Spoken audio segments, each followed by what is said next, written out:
안녕하세요, 여러분. 2024년도 제3회차 기출문제 풀이시간 인사 2급 이론 문제 풀이시간이죠. 문제 한번 먼저 풀어보고 오셨는지요? 네, 아마도 풀어보셨다면 이번처럼 나왔으면 좋겠다 뭐 이런 생각을 하시진 않으셨을까요? 네, 아마도 그런 생각을 좀 하면서 문제를 풀어주셨을 것 같아요. 무난하다, 평탄하다 이런 얘기를 좀 드리고 싶은데 어떠셨는지 모르겠어요. 사실 학생들은 늘 그 수험생의 입장에서 바라봤을 때는 어렵다. 최신 기출이 제일 어렵죠. 그쵸, 여러분? 그렇지만 이번에 기출이 여러분 그닥 많이 어려운 편이 아니기 때문에 그쵸? 이론은 무탈하지 않았을까? 이렇게 생각이 들어요. 네, 그건 선생님 생각이다 라고 해주셨을 수도 있겠습니다. 자, 경영혁신과 ERP 분명히 새로운 부분이 존재할 것이다. 네, 새로운 2024년도에는 새로운 문제를 내겠습니다 라고 얘기했어요. 하지만 뭐 대대적으로 무작정 싹 다 바꿔서 문제를 출제할 수는 없는 상황일 거란 말이에요. 그렇죠? 한국생산성본부도 출제를 그렇게 한 번에 확 뒤집어서 할 수가 없어요. 어려워하기 때문이죠. 따라서 너무 걱정하지 마셔라 이런 얘기를 했었을 거예요.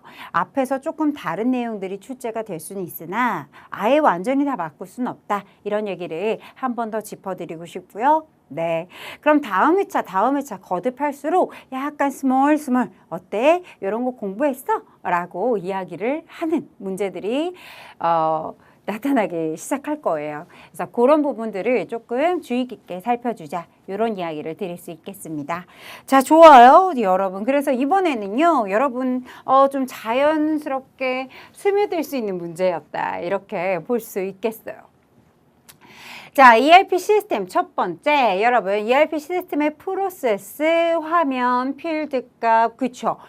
그리고 보고서 이런 것들을요, 누구한테? 우리 고객님들, 누구죠? 기업의 그 부분을 다 입맛에 맞춰주겠다고 써 있어요. 기업의 요구사항을 받아들이겠다. 그쵸? 요구사항을 맞춰서 표현해주겠다, 만들겠다 이렇게 얘기를 하고 있습니다. 그런 걸 뭐라 그래요? 제가 입에서 뭐라 그랬냐면 우리 고객님들 원하시는 대로 이런 얘기를 했었잖아요. 그쵸, 여러분? 여기서 답이 될 수 있는 건 뭐가 되겠어요? 커스텀. 우리 왜 커스텀 한다 이런 말 표현 많이 하죠.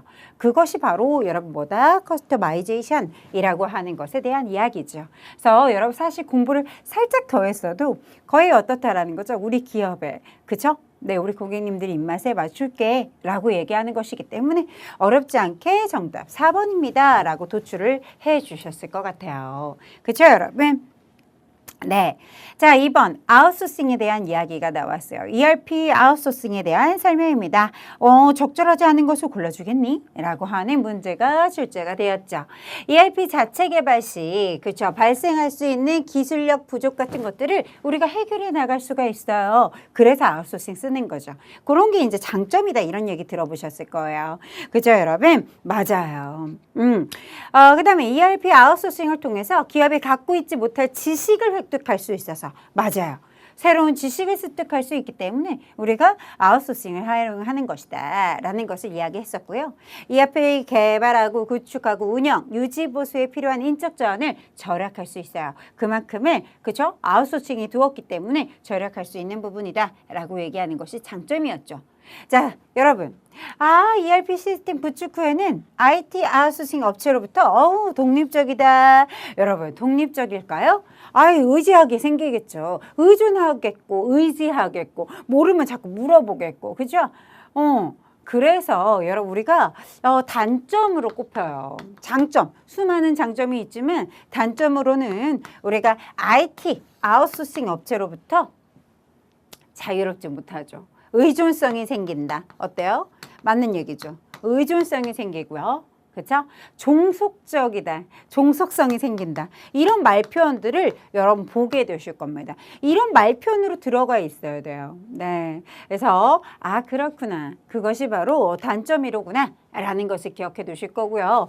이와 같이 여러분 경영혁신과 ERP는요. 맞아 내가 공부했었는데 만약 우리 친구들이 처음에 초반에 내가 쫙 문제집을 탁 펼쳤을 때 여러분 어떻습니까? 나는 첫 파트부터 공부를 해야 돼 라고 해서 열심히 공부를 하였지만 어디서 본 것 같았지만 그죠? 이 문제 풀어본 것 같았지만 자꾸 소멸하려고 할 거예요. 그래서 제가 하는 말 항상 있잖아요. 여러분들에게 꿀팁을 드릴 수 있는 게 여러분 이렇게 경영혁신과 ERP 앞에 부분 자꾸 날아가죠. 그럼 어떻게 해줘라? 다시 끌어와야 되잖아요. 근데 여러분 우리가 공부 중간중간에 끌어올 시간이 없거든요. 복습하기 힘드니까. 그래서 우리가 시험 일주일 앞두고 어차피 기출문제 미친 듯이 풀어내가는 그 시점이기 때문에 여러분 시험 일주일 전에는 기출문제를 많이 다루잖아요. 그때 여러분 우리가 강의 살짝 들어주고 우리 특강으로 만들어져 있는 ERP 경영혁신과 그죠? ERP라고 하는 그 특강을 다 들어주고 그런 다음에 문제를 많이 풀어보는 연습을 하자. 뭐 강의를 많이 들어보라고도 못하겠어요. 그렇게 강의를 많이 듣는다고 해서 내 것으로 막 되는 게 아니기 때문에 막 자꾸 날아가니까. 그죠 여러분? 그래서 이 문제들 여기 보시면 아시겠지만 1번부터 4번까지 나열되어 있는 거 너무 주되게 반복적으로 나타나는 애들이잖아요. 이 친구도 여러분 처음 본 거예요? 우리 초면입니다. 아니잖아요. 초면이 아닐 거란 말이에요. 그죠? 요 문제 어때요? 초면이 아니에요. 그죠? 반가워요. 라고 얘기하게 되실 거라는 거죠. 그죠? 이것은 무엇을 뜻하는 거죠? 계속 반복성을 가지고 있다. 네. 이 네 가지 문제 중에 어때요? 새로운 유형의 문제 한 문제가 곧 들어올 예정이다. 이렇게 정도만 생각을 해주셨으면 좋겠어요. 그렇죠? 네, 좋아요. ERP 도입에 기업의 사원들을 위해서 ERP 교육을 하고자 한대요. 그런 계획을 하려고 한다. 자, 고려사항으로 적절하지 않은 거. 우리 회사 전사적인 참여 필요하겠죠. 우리 경영자만 필요해. 올바르지 않죠. 그죠? 핵심 인재들만 참여하면 되지 뭐. 올바르지 않은 생각. 전사적인 참여가 필요합니다. 그래야 ERP가요. 어때요? 효과성을 높일 수 있겠죠?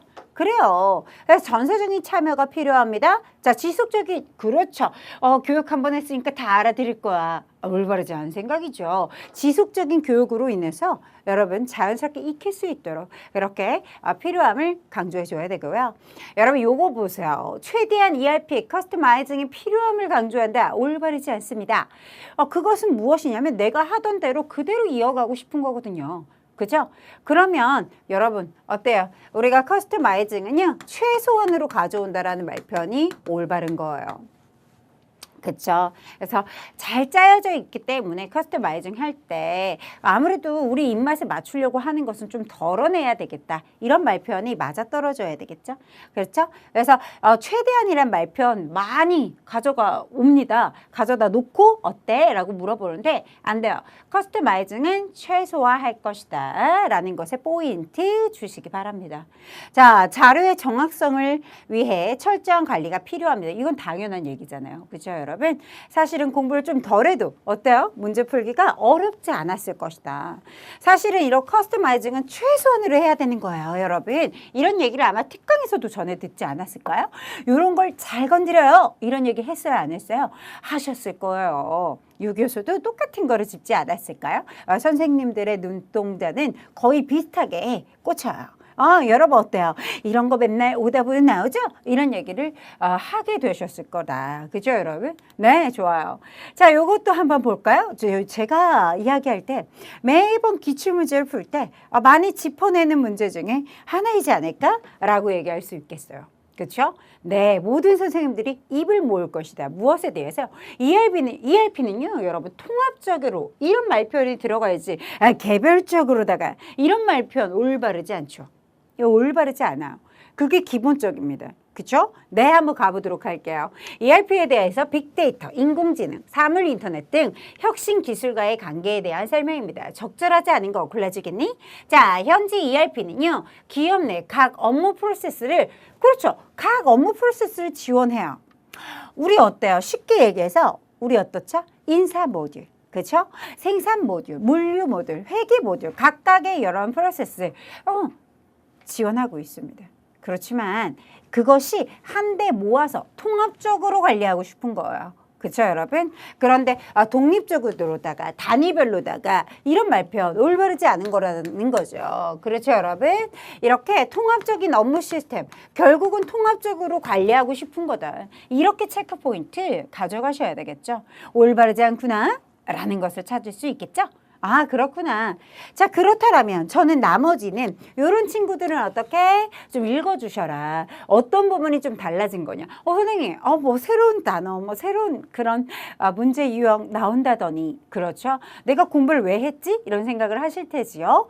하지만, 이런 말표현들이 좀 새롭게 들어온 지문이잖아요. 그죠? 제조업에서는 빅데이터 분석 기술을 기반으로 생산 자동화를 구현했어요. 그래서 ERP와 연계해서 생산 계획의 선제적인 예측과 실시간 의사결정 같은 것들이 가능케 만들어 주었습니다. 이런 얘기들은 추가적으로 원래 안 쓰이는 지문들이 나와 있는 것이다. 여러분, 이런 친구들 좀 새롭구만 이런 생각들을 하셨을 것 같아요. 그렇죠, 여러분? 네, 여러분 보세요. ERP에서 생산되고 축적된 빅데이터를 활용해서 기업의 업무의 개척이 가능하고 비즈니스 간의 융합을 지원하는 시스템으로 확대가 되었다. ERP의 기능이 확대되었어요.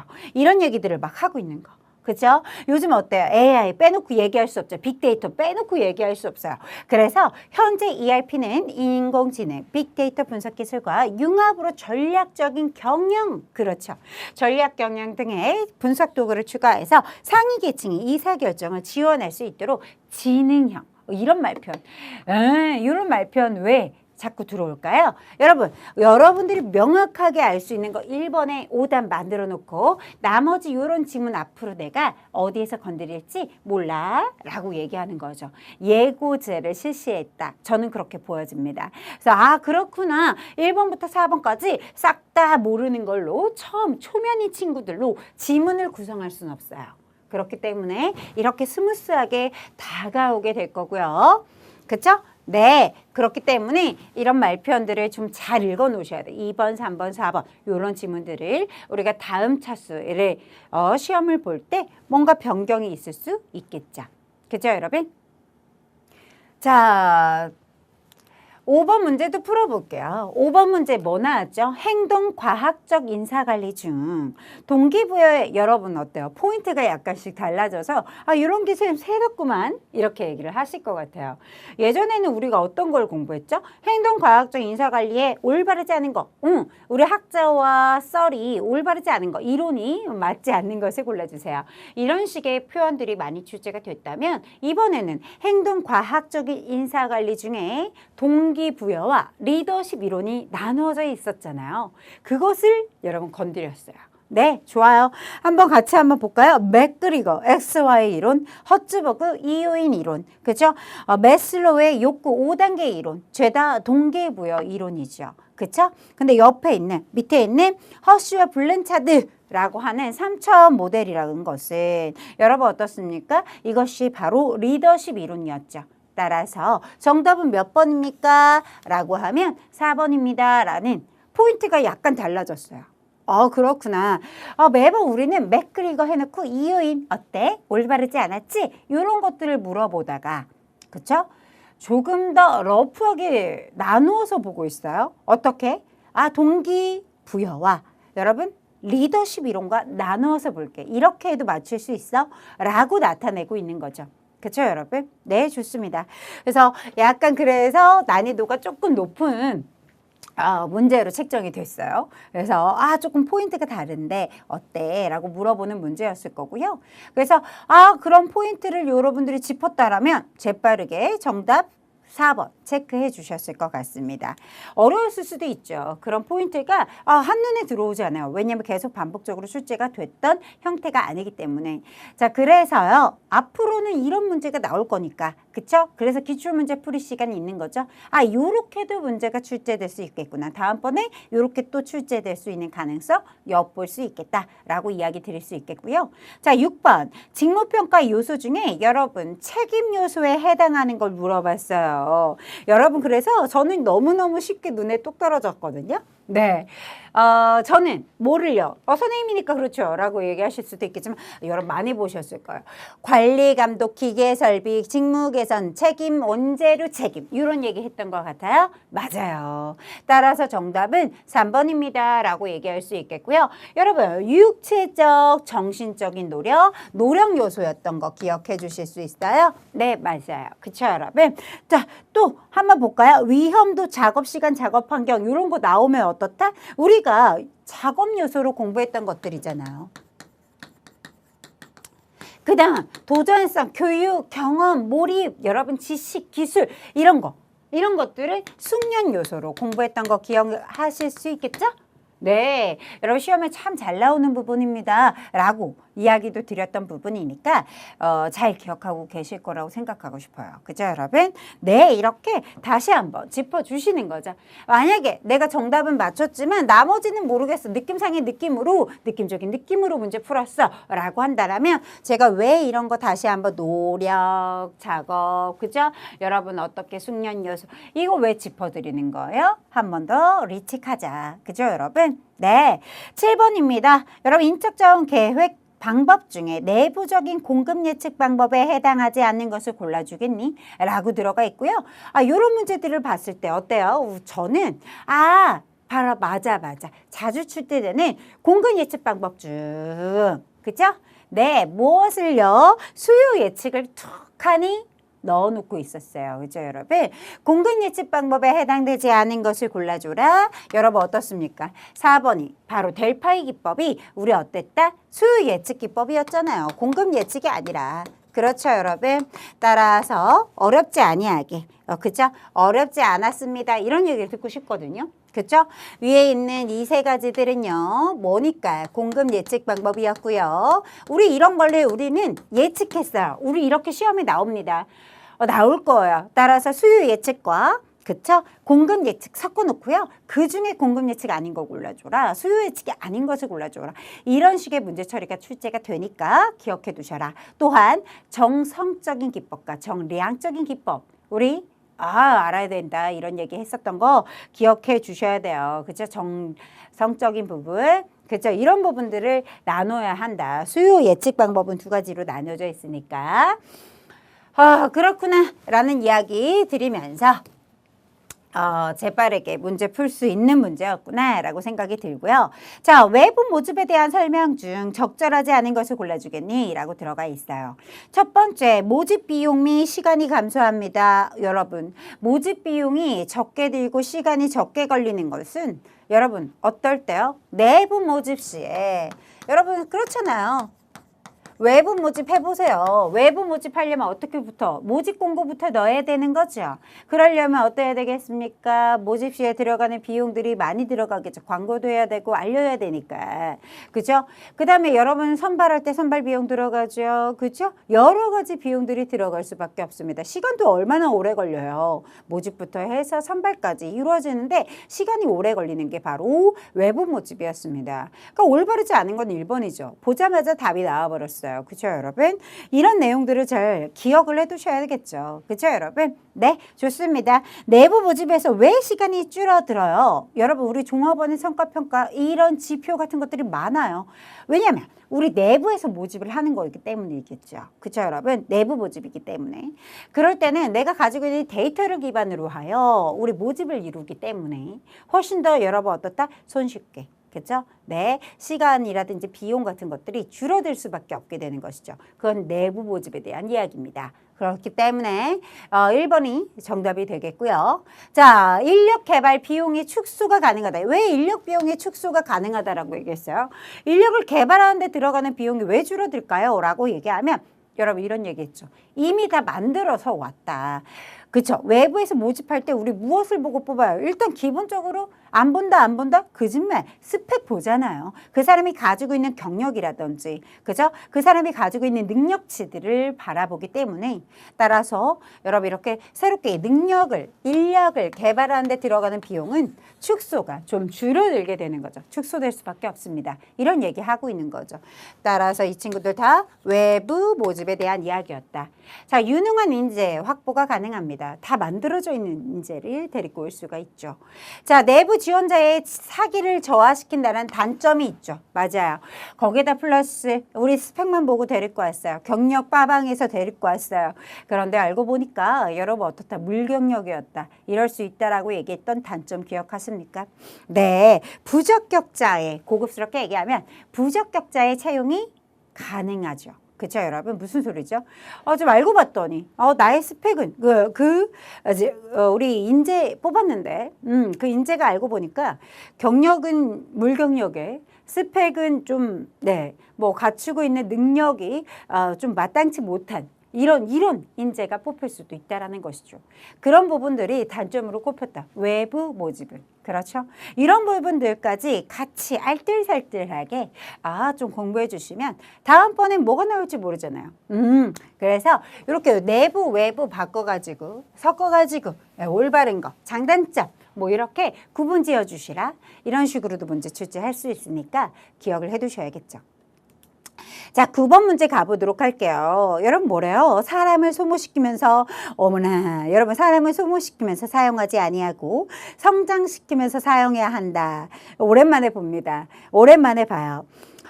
요즘에는 사람을 이렇게 소모시키지 아니하고 여러분 성장시키면서 사용한다. 이런 말편 그렇죠. 예전에는 정말 많이 쓰였던 지문이에요. 근데 요즘에는 이렇게 이것이 무엇입니까? 일단 답부터 얘기해 볼까요? 인재 육성의 원칙에 대해서 이야기를 하고 있는 거죠.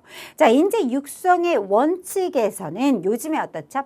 다양한 직무 경험을 통하여 이런 말편 다양한 직무 경험을 통해서 미래에 장기적인 그 근로자의 능력을 향상시키고자 합니다. 이런 말표현들로 꾸며진다는 거 알고 계실 거예요. 그죠, 여러분? 많은 지문들이 여러분 어때요? 인재 육성의 원칙을 얘기할 때 이런 말표현보다 여러분 어떻다? 다양한 뭐 배치 전환을 뭐 배치 관리를 통하여 다양한 직무를 경험하게 함으로써 그 인재가 가지고 있는 능력을 좀 더 향상시켜야 한다. 이런 말표현으로 꾸며져 있는 내용들을 많이 보셨을 거예요. 그럼 이번에는 플러스에서 그런 내용까지 기억해 두시면 완벽하겠죠. 여러분 균형주의라는 것은 뭐라는 거죠? 어떠한 특정인만 고려할 것이 아니라 전체를 고려해 줘야 되는 것이다. 이런 얘기 했었던 거 기억해 주실 것 같고요. 적재적소. 그 인재가 가지고 있는 능력과 딱 맞아떨어질 수 있게끔. 그래야지만 어떻습니까? 그 인재의 잠재력이 폭발할 수가 있겠죠. 그래서 그런 내용들이 바로 적재적소 이런 얘기를 하였던 것을 기억해 두셔야 되겠다. 이런 얘기 할 수 있겠고요. 능력주의, 실력주의라고 하는 것은 그 근로자가 가지고 있는 능력, 실력을 아주 올바르게 평가해야 하는 것이다. 그래야 그 업적 같은 것, 그 사람의 능력 같은 것이 올바르게 평가가 될 것이고 대우를 제대로 해줄 수가 있겠죠. 그렇죠? 그래야 그 사람이 올바르게 대우를 해줘야 되겠죠. 적절한 능력에 대해 대우를 해주셔야 여러분 애사심이 생기겠죠. 퇴사심 대신. 그렇죠? 이런 내용들을 기억을 해주시면 너무 좋겠습니다. 이렇게 하나하나의 내용들을 살폈어요. 그렇죠? 어렵지 않게 도달하고 있을 것 같고요. 자, 인사고과 평가에 대한 내용입니다. 역시나 이런 오류 같은 거 안 나오면 섭하죠. 여러분, 그쵸? 네. 자, 그럼 여러분 어디에다 밑줄 볼까요? 문제는요. 여러분 결국 이거죠. 타인에 대한 평가가 속한 그 특정 집단에 대한 지각을 기초로 해서 만들어지는 거죠. 저 A라는 회사에서 넘어왔대. 이직했대. 저 친구 참. 기브앤테이크가 굉장히 정확하겠구만. 그런 사회적 문화를 그 집단에서는 기브앤테이크가 굉장히 명확하대라는 선입견 정도가 있었더라는 거죠. 그 평가를 기초로 하여 그 안에 특정 집단 안에 속해져 있던 인재니 그런 모습이 그대로 배어 있을 것이다. 이렇게 보는 거잖아요. 그렇죠, 여러분? 이런 걸 뭐라 그래요? 우리 상동적 오류, 상동적 태도라고 얘기하죠. 그렇죠, 여러분? 그래서 정답 올바르다 2번 이렇게 체크해 주셔야 될 것이고 자, 우리 현혹효과 같은 말 후광효과 그렇죠? 어떠한 뭐죠? 하나의 평가 요소를 굉장히 후하게 혹은 정말 비호의적으로 평가를 하였다. 그래서 모든 것을 다 그렇게 호의적으로 보거나 비호의적으로 보거나 이런 것이 바로 후광효과, 현혹효과 이렇게 얘기했던 거 기억해 주셔야겠죠? 자, 관대화. 여러분 어때요? 관대화. 관대화 오류라는 것은 다 너무 상위의 평가를 하게 되는 것이죠. 그죠? A뿔, A지로, 그죠? 그 다음 뭐가 있어요? B뿔, 뭐 이 정도에서 끝나는 거예요. 죄다 거기에 몰려 있는 거죠. 평가가. 네, 굉장히 관대하게 평가하게 되는 그런 모습. 네, 중심화 경향은 이런 말 표현, 여러분 시험에서요, 중심에, 평균치에 평가가 몰려있다, 이런 말 표현들을 많이 써요. 즉, 앞에 꾸며주는 말은 이런 말들이 붙어요. 저 사람이 나에게 평가를 너무 야박하게 할까봐, 그죠? 네, 나에 대한 평가도 하게 될 거잖아요. 그러니까 그것을 대비하여 너무 높게 주기도 그래. 왜냐? 저 사람이 나를 어떻게 평가할지 모르니까. 그죠? 그래서 애매하게 중간치로만 주는 거죠. 저 사람에게 날이 서지 않도록, 그죠? 너무 나쁜 점수 줄 수 없고 너무 좋은 점수 주긴 좀 그렇고, 그럴 때 중간에 죄다 모이게 되는 것을 이렇게 중심화 경향이다 라고 얘기를 합니다. 그러니까요. 그런 인간관계를 고려해서 이런 말편, 바로 제가 지금 얘기하는 게 인간관계잖아요. 인간관계를 고려해서 너무 좋게 주기도 좀 그렇고 너무 낮게 주기도 좀 그래. 이런 말편을 응용해서 나온 게 바로 중심화 경향이라고 얘기하는 거거든요. 네, 그래서 이런 문제, 이런 지문들 아주 좀 박스가 컸어요. 보기 박스가. 그런 말표현으로 출제된 적이 있기 때문에 여러분들은 조금 주의 깊게, 얘는 응용해서도 언급할 수가 있겠구나. 다른 친구도 나올 수 있죠. 그렇죠? A라는 집단에서 왔대. 이런 말표현 그대로 나올 수가 있겠죠. 저 집단에서 왔으면 그렇대. 저 사람도 그럴 것 같지? 이런 식으로 평가하는 거, 그런 걸 여러분 뭐라고 한다? 상동적 태도. 이렇게 얘기하는 거잖아요. 그렇죠? 이렇게 응용을 해서 언급할 수 있겠구나. 그렇구나. 특히 이런 오류 같은 경우는 말을 뭐 꾸며주고 앞에 이렇게 썰을 붙여서 만들어낼 수가 있는 거예요. 그렇죠, 여러분? 네, 그렇구나. 네. 여러분 제가 이런 얘기 괜히 하는 게 아니란 말이에요. 관대어, A뿔, A지로, 여러분 B뿔, 그 이하는 없었다. 이런 얘기 왜 하는 거겠어요? 당연히 그렇게 출제할 수도 있지 않을까? 그렇잖아요. 네, 좋습니다. 자, 11번으로 가보도록 하죠. 직장 외 훈련에 대한 이야기가 나왔습니다. 올바르지 않은 것을 골라주겠니? 라고 들어가 있네요. 올바르지 않은 거.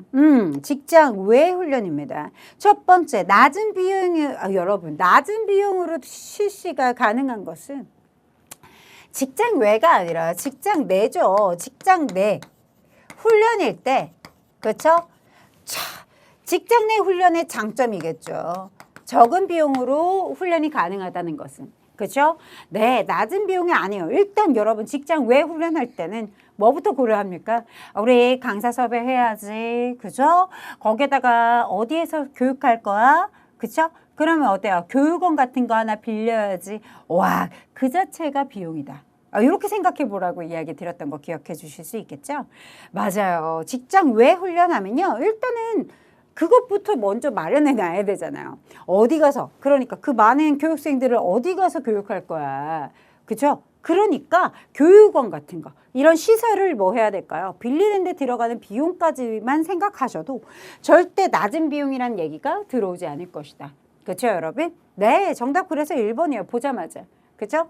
자, 2회는요, 여러분 어떻습니까? 많은 교육생의 계획적이죠. 여러분, 얼마나, 여러분 진짜 스파르타인가? 라고 생각이 들 거예요.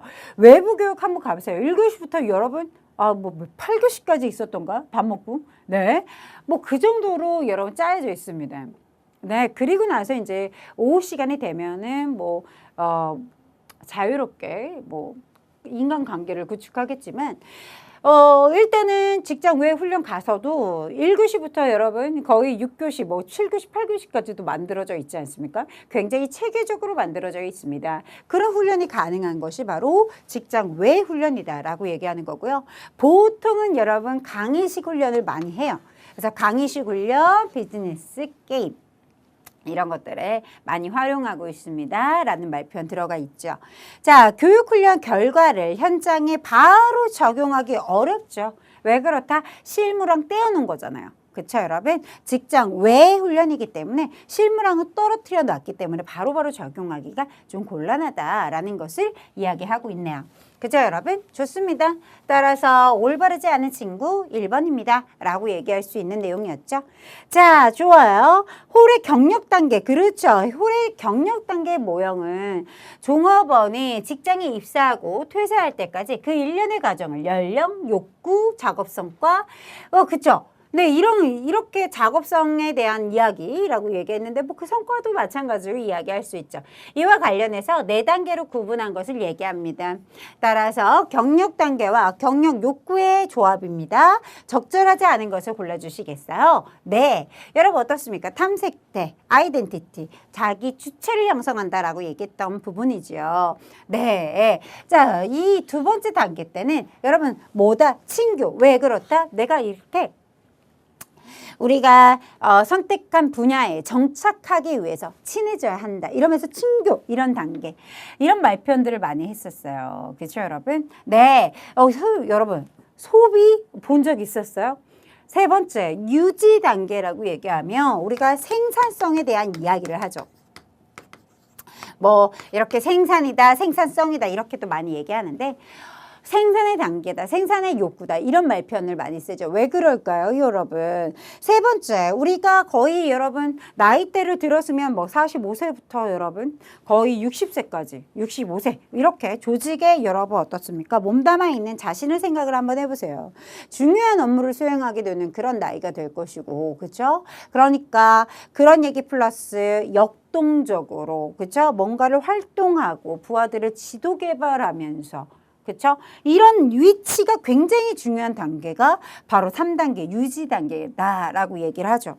그렇죠? 그래서 요때 요 개인은 경력 개발의 여러분 생산성, 그렇죠? 요런 부분들을 여러분 기억을 해 두셔야 돼요. 그래서 이때 잘 극복을 하느냐 못하느냐에 따라서 성장하느냐 아니면 쇠퇴하느냐 이렇게 나뉘기도 한다. 이런 말편으로 꾸며지는 단계입니다. 표현을 많이 하죠. 그런 것들을 보기 박스로 줄 수도 있어요. 그래서 제가 지금 얘기하는 말표현들을 좀 기억해 둘 필요가 있는 게 바로 3단계. 그렇죠? 마지막 되돌아오면서 지나간 길을 되돌아보면서 통합에 그렇죠? 나의 사회생활들을 잘 뒤돌아보면서 서서히 은퇴 준비를 하면서 그렇죠? 이런 말표현들이 무조건 들어가면서 통합해 본다. 이런 말표현들이 들어가게 될 것이고요. 말이 안 나와도 통합의 욕구다라는 것을 기억해 두시자. 이런 얘기를 드릴 수 있겠습니다. 내가 지나온 직업생활, 직장생활들을 통합해 보면서 서서히 은퇴 준비를 하는 시기가 바로 4단계 쇠퇴 단계다. 이렇게 얘기를 하는 것을 보실 수가 있죠. 공부했었던 내용이니까 초면은 아닐 겁니다. 자, 우리 어때요? 13번. 자, 다음에서 설명하고 있는 임금을 산정하고 임금을 지급하는 방법을 우리는 무엇이라고 합니까? 라고 들어가 있습니다. 이런 걸 우리는 임금의 형태라고 그러죠. 그쵸, 여러분? 네, 좋습니다. 임금 수준이라는 것은 여러분 어떻다라고 했죠? 일정 기간 동안 근로자에게 지급하는 1인당 평균의 임금을 얘기한다. 이렇게도 표현을 많이 하죠. 그쵸, 여러분? 임금 체계가 무엇입니까? 라고 하면요. 임금의 지급 항목이라든지 이런 것들이 어떻게 구성되어 있는지 그 종업원의 임금액을 결정하는 기준이 될 것이다. 이런 얘기가 이루어지게 될 것이고 그래요. 그래서 기준의 임금, 왜 기준의 임금 뭐 이렇게 나누어서 이야기도 우리가 쭉 열거해서 내용들을 많이 공부하잖아요. 그쵸, 여러분? 그런 내용들이다라고 볼 수 있겠고 자, 14번 성과 배분 제도 중에 기본 보상 외에 영업수익의 일부를 근로자에게 지급하는 것으로서 여러분 여기가 제일 중요하다. 이렇게 기본적인 보상 외에도 영업적인 수익 이외에 일부를 근로자에게 지급하는 것입니다. 그렇죠? 근로자들에게 기업의 소유주를 느끼게 하는 그런 제도들 여러분 이거는 꾸며주는 말 표현이에요. 소유주를 느끼게끔 만들어준다 이런 말 표현들은 다른 문제에서도 나올 수가 있는 거기 때문에 그쪽에 포인트를 주기보다 이렇게 영업의 수익의 일부를 근로자들에게 배분해주고 있다 이런 말 표현들이잖아요. 그게 뭐죠? 이윤 분배 제도였어요. 그쵸, 여러분? 기억해 주실 수 있을 거라 생각하고요. 부가가치 증대를, 그죠? 우리가 이렇게 얘기하죠. 우리가 창출한 부가가치의 생산액을 종업원 인건비를 기준으로 하여, 여러분 이런 걸 뭐라 그래요? 지금 보고 계시는 우리 라커 플랜에 대한 이야기였다. 그쵸? 라커 플랜 하면 바로 여러분 또 떠오르는 게 스켈론 플랜인데 여기 사지선다형이 안 나왔네요. 그죠, 여러분? 네, 스켈론 플랜 같은 경우는 인건비 절약분을, 그쵸? 인건비 절약분을 판매 가치를 근거로 하여, 뭐를 근거로 하여? 판매 가치를 근거로 하여, 이런 말표현 들어가 있어요. 그쵸? 그래서 핵심적인 키워드를 매칭해서 구분하는 것이 중요하고 헷갈리지 않는 것이 중요하다. 이윤 분배 제도를 가지고 이야기를 하는데 라커 플랜과 또 무엇에 대해서 이야기했어요? 스켈론 플랜에 대해서 짚어드렸는데요. 이유가 뭐 때문이다? 당연히, 그쵸? 뭐 때문에 그래요? 잘 나오는 아이들이기 때문에 그렇습니다. 수능 입률 제도라는 것은 우리가 경제적인 지표라든지 이런 것들에 이 경제적인 게 여러분 굉장히 다운이 될 수도 있잖아요. 그래서 순응하겠다, 말 그대로 순응하겠다, 이런 말 표현이죠. 그렇죠? 순응하여 조정이 되겠다, 조정하는 그런 제도를 얘기한다. 자, 인프루쉐어 하면요 5대5가 떠오르실 거예요. 그쵸, 여러분? 인프루쉐어 플랜이라고 하면 우리 이익을 어떻게 노사 간에 5대5로 나눠 갖는다. 50%, 50%. 그죠? 이런 말 표현들이 떠올라주면 아주 퍼펙트하다, 이렇게 얘기할 수가 있겠습니다. 여러분 이렇게 귀여운 문제도 나와요. 여러분 이번에 제가 왜 무난했다 이렇게 얘기하는지 알 것 같죠? 네, 가끔 그러면 선생님 이제 실기가 조금 걱정이 돼요, 이런 생각을 많이들 하시는데, 이번 실기는 저희가 이제 워낙 바로 전 회차가 조금 어려웠단 말이에요.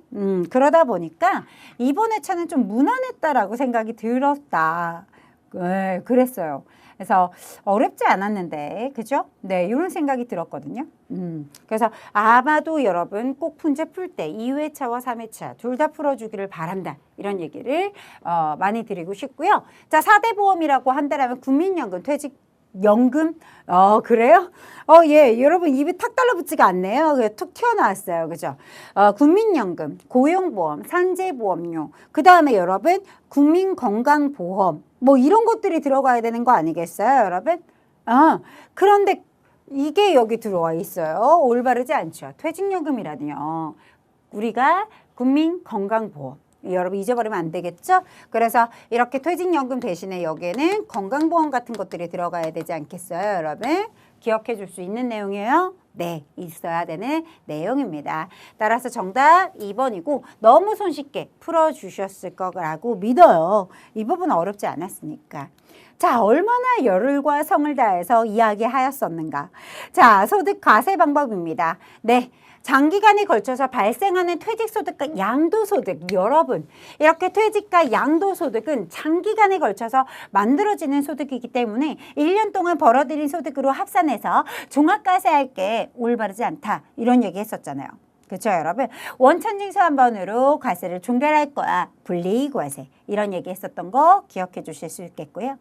바로 이 친구는 무엇에 대해서 얘기하죠? 별도로 과세한다, 이러면서 따로 분류과세, 이렇게 제가 말표현부터 좀 분류과세입니다, 이런 얘기를 많이 했어요. 네. 제 특성상 제가 좀 좋아하죠. 그런 말에 음료를 넣는 걸 좋아하는 것 같아요.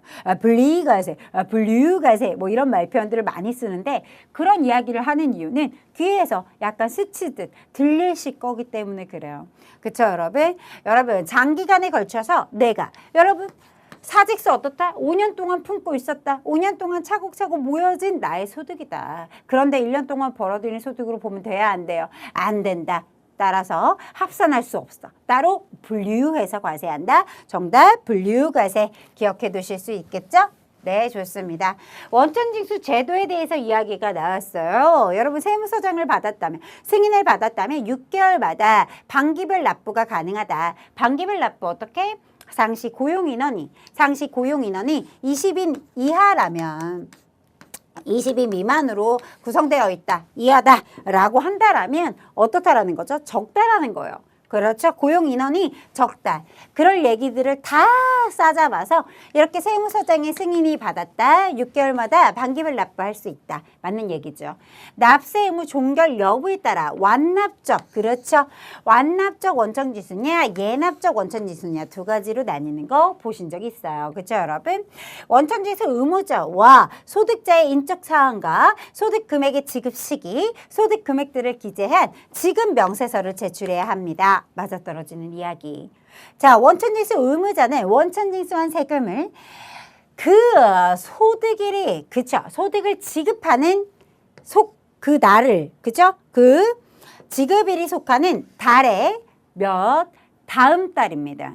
그러니까 여러분 보세요. 내가 지급을 언제 했니? 라고 했을 때 4월 20일 날 지급을 했다. 그러면 다음 달이 언제야? 5월 10일 날까지 요렇게 들어가 있어야 돼요. 5월 10일 날까지. 무슨 소리죠? 다음 달 며칠? 10일 날까지인데 올바르지 않은 20일이라고 들어가 있다. 다음 달 10일 날까지 여러분 관할세무서 금융기관에 납부해야 된다. 여러분 다른 오답으로 뭐가 있냐면 여러분 이번 달 뭐예요? 소득일이 여러분 지속하는 달의 마지막 날까지 이런 것도 여러분 올바를까요? 올바르지 않을까요? 오답 중에 하나였어요. 그렇구나. 그렇죠? 말일 날까지 올바르지 않은 표현이잖아요. 그렇죠, 여러분? 다음 달 며칠까지? 다음 달 10일까지. 이렇게 기억해 줄 수 있겠어요, 여러분? 좋습니다. 그래서 올바르지 않은 거 이야기 드렸습니다. 다음 달 10일까지라고 고쳐주시고요.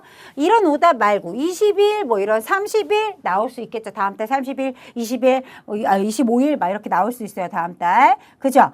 그런데 지급일의 마지막 날 뭐 이렇게도 여러분 언급하니까 올바르지 않은 얘기다. 꼭 명확하게 기억해 주자라고 얘기를 하고 싶다. 됐나요? 네. 18번 문제입니다. 취재 나왔어요. 취재 나오고 설계 나오고 연구 같은 거 막 나왔어요. 디자인. 여러분 어떻다? 이런 디자인이라든지 취재. 여러분 얘기하면서 제가 기자들이 막 대기하고 있잖아요. 이런 얘기도 했었고. 그쵸 여러분? 설계는 끝이 없다. 디자인을 하는데 끝이 없다. 언제 떠올릴지 알아요? 몰라요? 그 디자인이 갑자기 뿅 하고 나타날 수 있겠죠. 하지만 9 to 6 안에 그 안에 무조건 해결하라. 될까요? 안 될까요? 안 되는 경우가 굉장히 많습니다. 그래서 야근이 많다 이런 얘기 많이 했잖아요. 그죠 여러분? 그렇기 때문에 이들에게 적용되는 근로시간제가 무엇일까요? 라고 얘기할 수가 있겠습니다. 그래서 근로자 여기 나와 있단 말이에요. 사실은 이렇게 업무 수행 방법이나 수단, 시간 배분 등이 누구에게 근로자 재량에 따라 결정되고 있다. 그죠? 네, 따라서 이런 걸 뭐라 그러죠? 우리 재량 근로제라고 얘기합니다. 그죠 여러분? 연장근로 얘기하는 거고요. 이렇게 뭔가 시간제로 만들어 놓았는데 연장근로에 대해서 이야기를 써놓은 것 같고요. 만든 거죠 만든 거. 선택적 근로시간제 하면요. 여러분 뭐가 나올까요? 업무의 시작과 종료를 누가? 근로자들이 정합니다. 이런 말표현들이 무조건 출제가 돼요. 그래서 만약에 선택적 근로시간제가 출제가 될 때는 응용이 나올 수 있죠. 어떤 식의 지문들이 응용이 될 수 있냐면 A씨는 차가 너무 많이 막혀서 출근 시간을 10시, 퇴근 시간을 7시로 정정하였습니다. 7시로 선택하였습니다. 이런 말표현들을 언급할 수 있어요. 너무 여러분 뭐랄까요 교통체증이 너무 짜증나서 자기는 아침 새벽 6시에 출근을 해서 오후 4시에 퇴근한다 뭐 이런 식으로 써 있을 수 있어요 없어요? 있어요. 그 대신 뭐 이런 말표현 써 있겠죠. 코어 타임은 지키고 뭐 이런 말표현들이 언급이 될 수 있겠죠. 꾸며주는 말로 풍성하게. 그쵸? 네. 여러분 탄력적 근로시간제 어느 주 또는 어느 날에 근로시간을 탄력적으로 운영한다. 이런 말표현들이 언급되죠. 그렇죠 여러분? 그런 게 바로 탄력적 근로시간제, 선택적 근로시간제 각각 이야기를 나눠봤어요. 됐나요 여러분?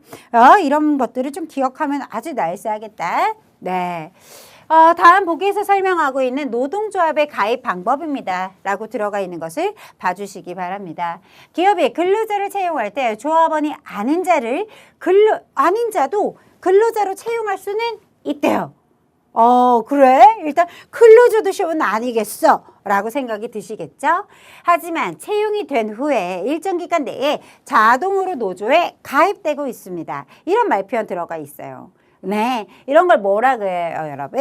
유니언숍이라고 하죠. 그렇죠, 여러분? 좋습니다. 여러분 기억해 두셔야 돼요. 네, 클로저드 숍, 오픈숍의 중간 단계 뭐죠? 유니언숍이라고 얘기한다. 라는 것을 기억해 두실 거고요. 자, 뭐 에이전시 숍이라든지 메인터넌스 숍도 메인으로 출제 많이 되지요, 여러분. 따라서 기억해 두셔야 돼요. 에이전시, 왜 에이전시겠어요? 내가 뭐를 하지 않아도 비조합원인데도 불구하고 조합원에 납부하는 그 일정 금액만큼을 납부하게 되는 시스템. 이런 게 여러분 어떻다? 에이전시 숍이다. 이름이 왜 에이전시일까? 이렇게 생각을 해보세요.